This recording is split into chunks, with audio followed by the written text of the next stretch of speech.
एक बार एक इंसान था, एक आदमी था और उसको अपने घर पहुंचना था गांव। चल के जा रहा था बेचारा, गाड़ी वाड़ी तो कुछ थी नहीं और चलते जा रहा था तो एक बीच में नदी आ गई। अब नदी पार करनी थी लेकिन नाव नहीं थी, नौका नहीं थी, कोई बोट नहीं थी और तैरना जानता था लेकिन इस नदी का जो प्रवाह था, वेग था, इतनी तेज रफ्तार से पानी जा रहा था, जाए कैसे नदी को पार करके। बैठा, सर खुजलाया, फिर उसने सोचा यहाँ कुछ बैम्बू पड़े हैं और सूखी हुई घास पड़ी है। वो सारे बैम्बू को इकट्ठा करके उस घास से बांधा और जिसको अंग्रेजी में एक रैफ्ट कहते हैं, जैसे मेकशिफ्ट बोट जैसा बना, उस रैफ्ट को लिया, उस पर बैठा और 2 बैम्बू की लकड़ियां लेके नदी को पार कर गया।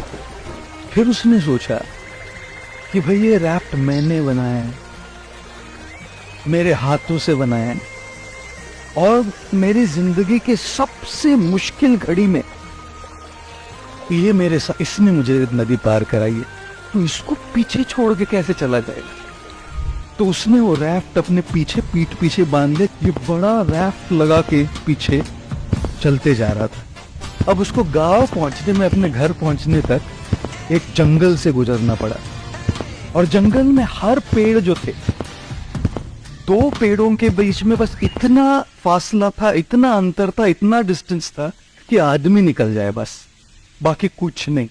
हर 2 पेड़ों के बीच में, और अगर वो जंगल क्रॉस नहीं करे तो अपने गांव नहीं पहुंचे। 2 पेड़ों के बीच में चला गया, वो रैफ्ट अटक गया, इस दौर पीछे से रहा, रैफ्ट अटक गया। अब चॉइस बची, या तो मैं आगे जाऊं या पीछे बैठ के इस रैफ्ट के साथ रहना। आगे बढ़ना है तो रैफ्ट को पीछे छोड़ना पड़ेगा, और अगर आगे यहीं रुकना है तो रैफ्ट को पकड़ के बैठा जा सकता है।